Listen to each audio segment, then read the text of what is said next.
안녕 여러분, 간지루. 오늘은 64페이지와 65페이지를 알아보겠습니다. 자, 시작해 볼까요? 자, 여기를 펼쳐서 필기를 준비하세요. 자, 64쪽 상단입니다. 탄성체가 변형되면 원래의 모양으로 되돌아가려고 하면서 탄성력이 생긴다. 변형이라는 말은 변형, 물체의 모양이나 형태가 달라지는 것. 그래서 탄성체가 모양이 달라지면 원래의 모양으로 되돌아가려고 하면서 그때 탄성력이 생기는 겁니다. 예를 들어, 자, 이 그림 보세요. 용수철의 원래의 길인데 왼쪽과 오른쪽에서 눌렀어요. 그러면 원래의 모양으로 되돌아가려는 힘, 탄성력이 발생한 겁니다. 잘 보세요. 반대로 원래의 용수철 길인데 이번엔 반대로 잡아당겼어요. 늘릴 때 오른쪽과 왼쪽에서 잡아당겼어요. 그러면 원래의 모양으로 되돌아가려는 힘, 탄성력이 발생하는 거예요. 자, 잘 보세요. 자, 용수철을 줄일 때 원래의 모양보다 줄어들었죠. 그러면 왼쪽과 오른쪽에서 가한 힘이 왼쪽으로 오른쪽으로 작용하죠. 그러면 각각 탄성력은 이렇게 발생하는 겁니다. 요 힘에 대한 반대 방향으로 탄성력이 이렇게 작용하고 요 왼쪽 힘에 대한 반대 방향으로 탄성력이 이렇게 작용하고 자, 가한 힘의 반대 방향으로 탄성력이 작용해서 생기는 겁니다. 이번에는 여기죠. 자, 이번에는 가한 힘이 이번에는 오른쪽으로 작용했더니 왼쪽으로 탄성력이 작용하고 여기서 왼쪽으로 작용했더니 오른쪽으로 잡아당기고 원래의 모양으로 되돌아가려는 방향이 바로 탄성력의 방향입니다. 여기서는 원래의 모양으로 되돌아가려는 늘어나는 방향이 탄성력의 방향이고 자, 이것으로 우리는 결론을 낼 수 있죠. 탄성력이란 탄성체, 즉 탄성체의 가한 힘의 반대 방향으로 작용한다. 즉 돌아가려는 방향으로 작용한다. 이렇게 결론 낼 수가 있습니다. 자, 한편 이러한 변형은 방향뿐만 아니라 크기에도 영향을 준다는 거죠. 알아볼게요. 자, 이 실험 내일 해볼 텐데요. 선생님이 집게를 하나씩 나눠줄 텐데 교과서에 있는 교과서를 이용해서 왼쪽과 오른쪽처럼 교과서를 한번 찝어볼게요. 처음에 1번 탄성력의 크기가 방향이 아닌 크기가 변형 정도와 어떠한 관계가 있는지 예상. 이게 바로 가설이라고 하는 거죠. 어떤 관계가 있는지 예상해 보라는 거예요. 자, 선생님은 이렇게 예상했어요. 변형 정도가 위로 올라갈수록, 즉 클수록 탄성력의 크기는 커진다. 이런 게 바로 가설입니다. 그래서 이거에 따라서 실험을 할 텐데요. 자, 실험은 두 가지로 할 겁니다. 그래서 알아볼 거예요. 자, 실험 보면 이거는 내일 해보다마다 예상이 되는 실험이죠. 자, 여기 조금만 벌어졌죠. 그래서 작은 변형. 여기는 많이 모양이 변했죠. 그래서 큰 변형입니다. 어디가 더 큰 힘과 작은 힘이 들까요? 네, 왼쪽이 작은 힘, 오른쪽은 큰 힘이 들겠죠. 이거 당연한 거죠. 그러면 여기서 이 힘과 반대 방향으로 무슨 힘이 작용한다 그랬죠? 탄성력이죠. 탄성력. 그래서 탄성력은 작은 힘이니까 작은 탄성력, 큰 힘이니까 큰 탄성력이 작용하는 거예요.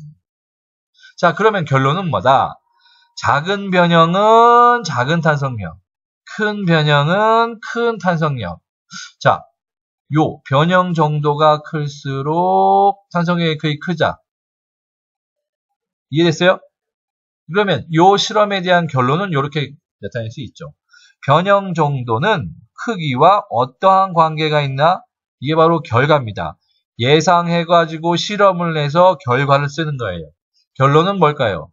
자, 변형이 클수록 탄성력의 크기가 커진다. 이게 바로 결과입니다. 우리는 이미 알고 있었는데 실험을 통해서 다시 한번 확인해 보는 거죠. 자, 글로 쓰면 이렇게 됩니다. 선생님은 기호로 썼는데 요 검정색 부분, 요 부분을 글로 쓰면 탄성체의 변형 정도가 클수록 탄성력의 크기가 커진다. 자, 이게 당연한 말이에요.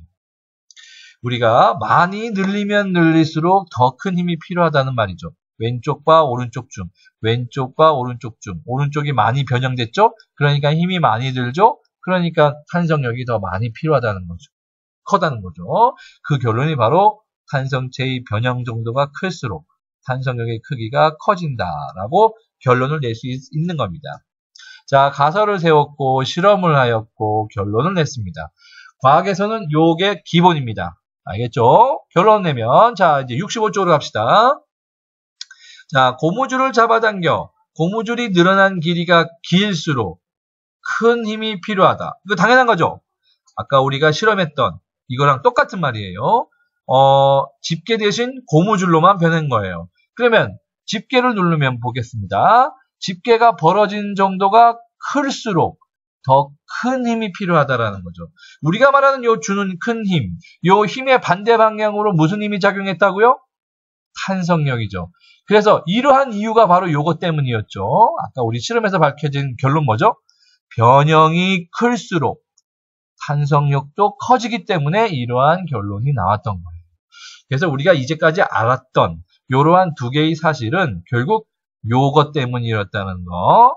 변형이 클수록 탄성력도 커지기 때문에 들어가는 힘도 커진다. 이렇게 결론을 지을 수 있습니다.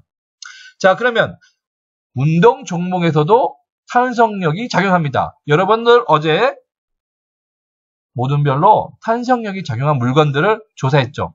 그러면 이번에는 운동 종목에도 적용시켜 볼게요. 자, 테니스, 체조, 펜싱, 장대, 높이뛰기, 양궁입니다. 자, 테니스를 볼게요. 테니스는 공과 라켓 그물의 탄성입니다. 공이 들어갔다 나왔다 하고 라켓 그물도 밑으로 살짝 들어갔다 나왔다 하죠. 요 두 개의 탄성 때문에 원래의 모양으로 되돌아가는 성질, 요 탄성이 있을 거예요. 그 탄성을 이용하여 상대방에게 공을 보내는 겁니다. 자, 체조는 여기 보면 스프링 보이죠. 그래서 체조 선수가 이렇게 탁 눌러버리면 얘가 어떻게 될까요? 원래의 모양으로 돌아가려는 무슨 성? 탄성입니다. 그래서 구름판의 탄성, 구름판의 탄성에 의해서 이 선수를 더 위로 올려보내는 겁니다. 자, 펜싱 볼게요. 자, 펜싱은 펜싱의 이 검 있죠, 검. 검이 휘어지죠. 휘어진 다음에 다음 동작 들어갈 때는 어떻게 될까요? 탄성에 의해서 원래의 모양으로 되돌아와서 다시 한 번 더 동작을 할 수 있다는 거예요. 휘어졌는데 돌아오지 않으면 재미가 없겠죠. 그래서 이 휘어진 거, 휘어졌지만 탄성이 작용하여 원래의 모양으로 되돌아오게 합니다. 자, 장대 높이뛰기와 양궁. 자, 어떻게 될까요? 자, 장대 높이뛰기는 이거 휘어진 거 보이죠? 사람이 연락에 달려와서 바닥에 걸고 이게 휘어지기 시작합니다. 그러면 어떻게 원리가 설명할 수 있을까요? 자, 먼저 적어볼게요. 장대가 휘어진다. 장대가 휘어졌다. 그러면 원래의 모양으로 되돌아오겠죠. 그러면 그거를 뭐라 그러죠? 탄성. 자, 탄성이 작용해서 원래의 모양으로 되돌아가면서 이 매달려 있던 사람을 어디로 올려보낼까요? 그렇죠. 위로 올려보낸다라고 설명을 하면 되겠습니다. 이것이 장대 높이 뛰기의 설명의 예를 이렇게 적으면 될 겁니다. 자, 양궁 볼게요. 양궁은 우리가 용어를 먼저 알아야 돼요. 여러분들 모르는 사람이 아주 많더라고요. 지금 왼손으로 잡아있는 이 선수가 왼손으로 잡아있는 요거 있죠. 요게 바로 활이라고 합니다. 그리고 오른손에 잡은 요거 뭘까요? 요 끈. 요게 바로 활시위라고 하죠. 자, 그리고 끈에 연결된 요거. 날아가는 거 이게 화살입니다. 자, 여기서 이제 어떻게 설명하냐. 자, 활시위를 잡아당기면 뭐가 휘어질까요? 활이 휘어집니다. 요 활이 요 활시 끈에 의해서 휘어집니다. 활이 휘어져서 그러면 휘어졌다 원래의 모양으로 되돌아가겠죠. 그걸 탄성이라고 그러죠. 그러면 이 활이 휘어져서 탄성에 의해서 원래의 모양으로 되돌아가면서 활시위가 화살을 밀어내는 거죠. 활이 휘어지고 활시위가 활을 밀어내게 도와줍니다. 탄성이 작용해서. 그래서 탄성에 작용한 활이 휘어지고 그 활에 연결된 활시위가 활이 원래의 상태로 탄성에 의해서 되돌아오면서 활과 연결된 요 시위가 활을 밀어내주는 겁니다. 활을 밀어내면서 화살이 날아가게 되는 거죠. 이런 식으로 설명을 해야 된다는 거예요. 그래서 여기서 우리는 요 놈들, 장대와 활, 이놈들은 뭐라고 할까요? 탄성력이라고 할까요? 탄성이라고 할까요? 탄성체라고 할까요? 여기 나와 있죠. 요 탄성을 갖고 있는 겁니다. 이 탄성에 의해서 사람을 들어 올리고 화살을 나가게 하는 겁니다. 그래서 이 활이 좋은 나무가 있어야 돼요. 예전부터.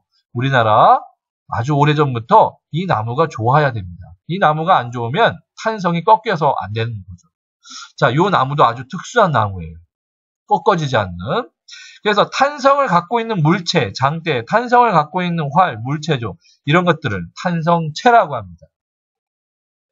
자, 지금까지 탄성체에 대해서 알아봤고, 자, 정리를 할게요. 탄성을 이용한 예는 무엇인지 말할 수 있고, 지난 시간에 우리가 했었죠. 탄성력의 특징을 설명할 수 있습니다. 자, 탄성 알았죠? 탄성은 원래의 모양으로 되돌아가는 성질, 탄성력은 그때 발생하는 탄성에 의한 힘. 자, 그리고 탄성체는 탄성을 갖는 물체, 용수철, 고무줄, 태엽. 자, 그러면 탄성력의 특징을 알아볼게요. 자, 가한 힘의 반대 방향으로, 가하는 힘의 반대 방향으로 작용하죠. 그럼 반대 그림. 자, 이번엔 잡아당겼죠? 가한 힘의 반대 방향으로, 가한 힘의 반대 방향으로 작용합니다. 그럼 크기는 어떨까요? 크기는. 자, 이 가한 힘이 더 왼쪽으로, 오른쪽으로 더 세게 잡아당기면, 더 크게 잡아당기면 변형이 많이 되겠죠. 그러면 탄성력도 커지는 겁니다. 요렇게. 자, 고무줄을 이만큼 늘릴 때와 이만큼 늘릴 때 어떤 게 더 큰 힘이 들까요? 오른쪽이죠. 더 큰 힘이 든다는 것은 탄성력의 크기도 더 커진다라는 얘기죠. 그래서 변형이 클수록 탄성력의 크기도 커지기 때문이다. 이렇게 설명할 수가 있습니다. 자, 그리고 종목으로는 테니스, 체조, 펜싱, 장대, 양궁 다 탄성체가 있고 탄성을 가지면서 운동 종목을 하는 거예요. 그래서 이러한 것들을 우리가 잘 설명을 해보면서 이해를 해볼게요. 그럼 오늘은 여기까지. 다음 시간에는 실험을 통해서, 간단한 실험을 통해서 알아볼 텐데요. 자, 용수철 저울을 사용해서 무게를 측정하는 실험입니다. 다음 시간에 만나요. 안녕!